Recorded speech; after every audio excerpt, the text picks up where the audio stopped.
Hello viewers, আসসালামু আলাইকুম। কাউসার travels থেকে আমি হাসান কাউসার আপনাদেরকে স্বাগত জানাই। আমাদের জর্ডান ভ্রমণের আজকে আমাদের তৃতীয় দিন। আজকে আমাদের গন্তব্য হচ্ছে সুদূর পেট্রা। আজ আমি আপনাদের এমন এক জায়গায় নিয়ে যাব যা প্রাচীন যুগে নব আবিষ্কৃত সপ্তম আশ্চর্যগুলোর মধ্যে একটি। আমরা এগিয়ে চলেছি আম্মান পেট্রা ডেজার্ট হাইওয়ে ধরে। আম্মান থেকে পেট্রার দূরত্ব হচ্ছে 240 কিলোমিটার। আমাদের যেতে সময় লাগবে ব্রেক সহ প্রায় 5 ঘন্টার মতো। আমরা পেট্রার প্রায় কাছাকাছি চলে এসেছি। অঞ্চলটি মূলত ওয়াদি মুসা নামে পরিচিত। পেট্রাতে যাবার পূর্বে আমরা ওয়াদি মুসায় অবস্থিত মুসা স্প্রিংটা দেখে যাব।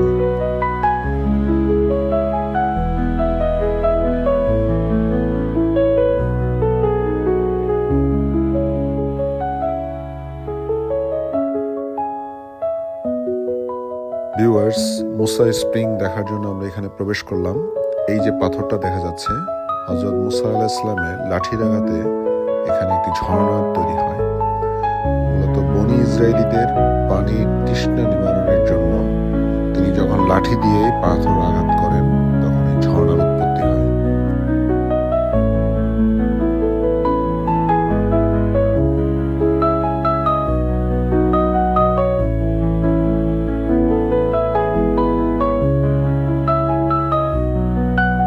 ধীরে ধীরে মনে হচ্ছে যেন আমরা নিচের দিকে নামছি, আর পেট্রা নগরীর ভবনগুলো দৃশ্যমান হচ্ছে।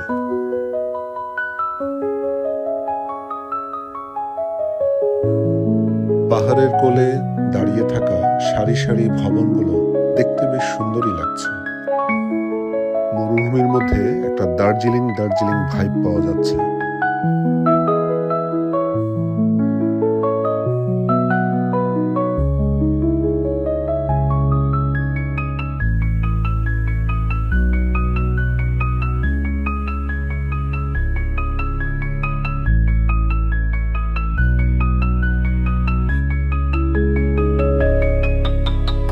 অবশেষে আমরা পেট্রায় পৌঁছালাম, গাড়ি পার করা হলো। এখন আমরা হেঁটে এগিয়ে যাচ্ছি টিকিট কাউন্টারের দিকে। জর্ডানের দক্ষিণ প্রান্তে অবস্থিত পেট্রা হচ্ছে সবচেয়ে প্রাচীন একটা শহর। এর আরেক নাম হচ্ছে রেড রোজ সিটি, যাকে বাংলায় বলা হয় গোলাপি শহর। প্রায় 2000 বছর পূর্বে আরব গোত্র নাবাতিয়ানরা এই সভ্যতা তৈরি করেছিল। তারা বেলে পাথরের পাহাড়গুলো কেটে কেটে স্থাপনাগুলো তৈরি করেছিল। নাবাতিয়ানরা মরুভূমির মতো জায়গায়ও পানির সুষ্ঠু ব্যবস্থাপনা সিস্টেমটাই গড়ে তুলেছিল, যাকে বলা যায় অ্যাডভান্সড ওয়াটার ম্যানেজমেন্ট সিস্টেম। পানি সংরক্ষণের জলাধার, ড্রেনেজ সিস্টেম, ড্যাম বা বাঁধ সবকিছুই তারা সেই সময়ে তৈরি করতে পেরেছিল। এই টেকনোলজি যেন বর্তমান যুগের ইঞ্জিনিয়ারিং ব্যবস্থাপনাকেও হার মানায়। এই সিস্টেমের ফলেই সেই সময়ে আরব, মিশর এবং ভূমধ্যসাগরীয় অঞ্চলের প্রধান বাণিজ্য পথ পরিণত হয়েছিল এটি। খ্রিস্টের জন্মের প্রায় 100 বছর পূর্বে তৈরি হওয়া এই সভ্যতা ধীরে ধীরে আরব, গ্রিক, মেসোপটেমিয়া, রোমান কর্তৃক ক্ষমতা পালাবদল হতে থাকে। তৃতীয় থেকে চতুর্থ শতাব্দীর দিকে ক্রমাগত ভূমিকম্পের ফলে এটি অনেকটাই হারিয়ে যায়। নাম হয় লস্ট সিটি। অবশেষে 1812 সালে সুইস পর্যটক জোয়ান লুডুইগ বার্খার্ড এটিকে পশ্চিমা বিশ্বের কাছে পরিচিত করেন। যাই হোক ভিউয়ার্স, আমরা টিকিট পারচেস করলাম এবং ভিতরে প্রবেশ করলাম। আমরা একদিনের প্যাকেজ নিলাম। এটি খরচ হয়েছে 50 জর্দানিয়ান দিনার। কেউ চাইলে 2 দিন বা 3 দিনের প্যাকেজও নিতে পারেন। 2 দিনের হচ্ছে 70 দিনার এবং 3 দিনের প্যাকেজে খরচ হবে 100 দিনার। আসলে কোন প্যাকেজ নেবেন এটি নির্ভর করবে আপনি কতটুকু পরিশ্রম, এখানে আসলে সম্পূর্ণ রাস্তাটাই হচ্ছে হাঁটার, এবং আমি আপনাদেরকে একটা ধারণা দিব কতটুকু আমাদেরকে হাঁটতে হবে। আমরা যদি একদিনের প্যাকেজ নেই এবং ভিজিট সেন্টার থেকে ট্রেজারি বা খাজনে পর্যন্ত আমাদের প্রায় 2.5 কিলোমিটার রাস্তা হাঁটতে হবে। আমরা যদি মেইন আর্কিওলজিক্যাল সাইট যেমন ট্রেজারি, রয়্যাল টম্ব এবং থিয়েটার পর্যন্ত হাঁটি তাহলে প্রায় 5-6 কিলোমিটার দূরত্ব হবে। এগুলো কিন্তু ওয়ান ওয়ের কথা বললাম। তাহলে আমাদের একদিনের প্যাকেজে আপ ডাউন টোটাল 10 থেকে 12 কিলোমিটার হাঁটার প্রস্তুতি নিয়ে আসতে হবে। এইভাবে কেউ যদি 2 দিনের প্যাকেজ নেন তাহলে তাকে হাইকিংয়ের প্রিপারেশন বাবদ আরও 6 থেকে 9 কিলোমিটার অতিরিক্ত হাঁটতে হবে এবং টোটাল প্রায় 20 কিলোমিটার আপ ডাউন টোটাল হাঁটতে হবে। এইভাবে কেউ যদি 3 দিনের প্যাকেজ নেন তাহলে তৃতীয় দিনে হাইডেন ট্রেল বাবদ আরও 5 থেকে 8 কিলোমিটার রাস্তা অতিরিক্ত হাঁটতে হবে এবং সর্বোপরি টোটাল দেখা যায় যে 3 দিনের প্যাকেজে 15 থেকে 25 কিলোমিটার রাস্তার হাঁটার প্রস্তুতি রাখতে হবে। পর্যটকরা হেঁটে হেঁটেই আসলে এক্সপ্লোর করতে স্বাচ্ছন্দ্য বোধ করে থাকেন। আপনি এই যে দেখতে পাচ্ছেন যে গাড়িটা আসছে, এই গাড়িগুলো যারা হাঁটতে অসুবিধা বা হাঁটা কষ্টকর তারা এই গাড়িগুলো ইউজ করতে পারেন। তো এগুলোর জন্য আলাদা চার্জ প্রযোজ্য হবে, 30 থেকে 50 দিনার ভেরি করে, এটা মাথায় রাখতে হবে। আমরা হাঁটতে হাঁটতে মনে হচ্ছে যেন পাহাড়ের ঢাল ভেঙে নিচের দিকেই নামতেছি এবং মনে হচ্ছে যেন রাস্তাটা নিচের দিকেই ধাবিত। ওঠার সময় না জানি কি অবস্থা হয় সেটা তো পরে বুঝতে পারবো।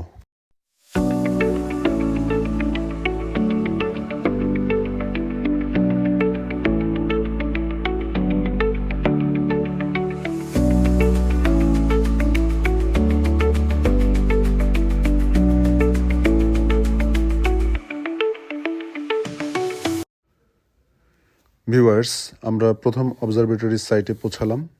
এই সাইটটার নাম হচ্ছে জিন ব্লক। এই যে বৃহৎ আকৃতির বড় বড় 3টা পাথর, এই পাথরগুলো লোকাল বেদুইনরা বিশ্বাস করে জিন দ্বারা তৈরি হয়েছিল। এগুলো প্রায় 2000 বছরের পুরাতন। এগুলো নাবাতীয়নদের ধর্মীয় স্মৃতিস্তম্ভ বা পূজা অর্চনার স্থান হিসেবে ব্যবহৃত হতো। আর এটি পেত্রার প্রবেশদ্বার বাবা সিকের কাছেই। আমরা দ্বিতীয় অবজারভেটরির সাইটে পৌঁছালাম। এটি মূলত একটু টম্ব টাইপের, অর্থাৎ এই স্থাপনা যারা নির্মাণ করেছিল তাদের কবরস্থান বলা যায়। তাদের কবর বা সমাধি এখানে আছে। যেই দরজার মতো ফাঁকা জায়গাগুলো দেখা যাচ্ছে, এগুলোর ভিতরে সচরাচর কোনো পর্যটক প্রবেশ করেন না। লোকাল গাইডের ভাষ্য অনুসারে এগুলো আরও রিসার্চ চলছে, হয়তো সামনে আমরা আরও কিছু তথ্য জানতে পারবো। পরবর্তী অবজারভেটরি সাইটে পৌঁছানোর জন্য আমরা হেঁটে চলেছি। এখন প্রচণ্ড গরম। আমি যে সময়টাতে এসেছি তাপমাত্রা অলমোস্ট প্রায় 43 ডিগ্রি সেলসিয়াস। এত গরমে যদি এই পেত্রা কেউ ভ্রমণে আসে এবং হেঁটে হেঁটে এক্সপ্লোর করতে হয় তাহলে তার শারীরিক কিছু প্রতিক্রিয়া হতে পারে। স্কিন খুব ডিহাইড্রেটেড হয়ে যায়, মাথা ব্যথা হতে পারে এবং সবচেয়ে যেটা বেশি পরিলক্ষিত হয় সেটা হলো লেগ ক্র্যাম্পস। এগুলো প্রতিরোধের হেলথ টিপস হলো সবসময় কিছুক্ষণ পরপর পানি পান করা এবং পানির বোতল সাথে রাখা। পেট্রা এক্সপ্লোরেশনে যেহেতু দীর্ঘ সময় হাঁটার ব্যাপার আছে, সেজন্য পায়ে পরিহিত জুতোর জোড়া অবশ্যই কেটস টাইপ বা স্নিকার লুজ হলে ভালো হয়। ভিউয়ার্স, এই যে ঘোড়াগুলো দেখা যাচ্ছে, কেউ যদি ঘোড়াতে করে আসেন তাহলে এখানে ঘোড়াগুলো ছেড়ে দিতে হয়, কারণ এইখানেই হচ্ছে টানেলের গেটটা শুরু হয়। এখানে একটু টানেলের বর্ণনা দেয়া আছে। টানেলটা প্রায় 88 মিটার লম্বা এবং পাথর কেটে তৈরি করা হয়েছিল।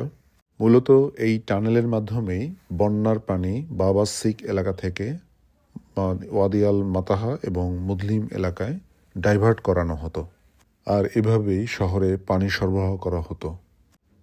সো ভিউয়ার্স, আমরা এখন ক্যানিয়নের ভিতরে ঢুকতে যাচ্ছি।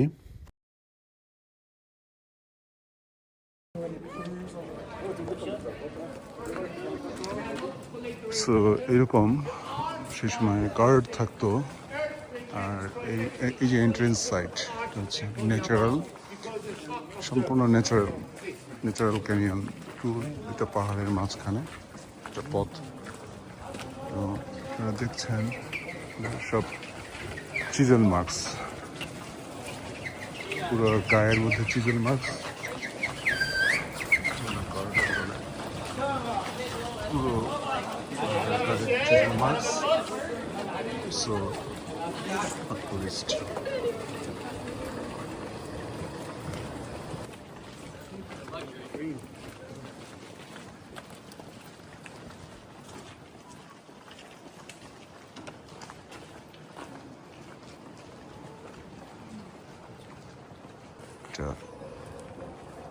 সৌন্দর্যের খোদাই করা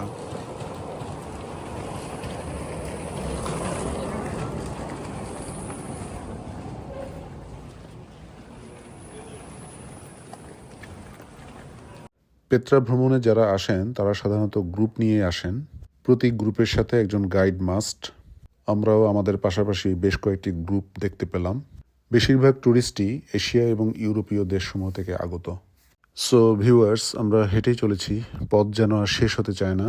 এই যে দেখতে পাচ্ছেন সাইড দিয়ে নালার মতো, এগুলো দিয়েই পানি চলে যেত। দুই পাহাড়ের মাঝখানে কোথাও কোথাও হাঁটার রাস্তা খুবই ন্যারো, যেমন এই যে সামনের জায়গাটা।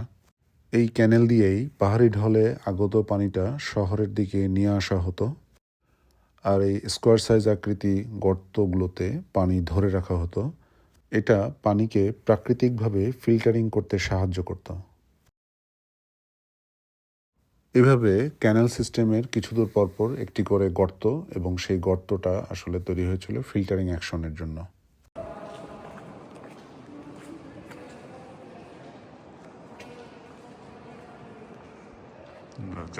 যাচ্ছি পুরো রাস্তা হেঁটেই এক্সপ্লোর করার চেষ্টা করছি। এতক্ষণ পর্যন্ত আমরা যে এতটা রাস্তা হেঁটে আসলাম, আমার অবজারভেশনে এই অংশটাই হচ্ছে সবচেয়ে চওড়া।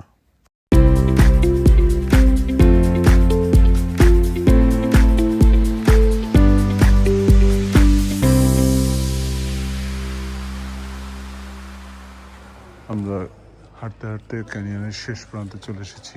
এখন দৃশ্যমান হচ্ছে সেই প্রকৃতি, স্যান্ডস্টোনের নির্মিত খোদাই করা শহর। So wonderful. পেত্রার এই স্থাপনায় যা দেখা যাচ্ছে 6টি করিন্থিয়ান উঁচু স্তম্ভ, নিচের দিকে একটি ত্রিভুজাকৃতি পেডিমেন্ট, উপরে মাঝখানে একটি কলসের মতো দেখা যাচ্ছে। কলসটি হচ্ছে সম্পদ বা আত্মার অমরত্বের প্রতীক। কলসের সামনে নারী মূর্তি দেবী আইসিসকে দেখা যাচ্ছে। উপরের কেন্দ্রে নারী মূর্তি খোদাই করা আছে, যেটি হচ্ছে পুনর্জন্মে বা ভাগ্যের প্রতীক। করিন্থিয়ান স্তম্ভগুলো হচ্ছে শক্তি বা মর্যাদার প্রতীক। উপরের দিকে যে ঈগল পাখির পা দেখা যাচ্ছে, সেটি আসলে মূলত আত্মার স্বর্গে আরোহণের প্রতীক। আর নিচের দিকে যে মানুষ আকৃতি মূর্তি, এগুলো হচ্ছে সমাধির প্রহরী হিসেবে আছে। উপরে দুই পাশে যে জ্যামিতিক ফুলের নকশা দেখা যাচ্ছে, এটি আসলে জীবন ও সৌন্দর্যের প্রতীক হিসাবে আছে। ত্রিভুজ আকৃতির পেডিমেন্টটা মূলত দেবতাদের আবাসস্থল হিসেবে বোঝানো হয়েছে। এই স্থাপনাটার উচ্চতা প্রায় 130 ফুট, আর এটাই হচ্ছে পেত্রার সবচেয়ে বিখ্যাত রক কাট মনুমেন্ট। এটার আরেক নাম হচ্ছে আল খাজনে অথবা ট্রেজারি বলা হয়। নাবাতিয়ান সভ্যতার প্রথম শতকের দিকে এটি নির্মিত হয়।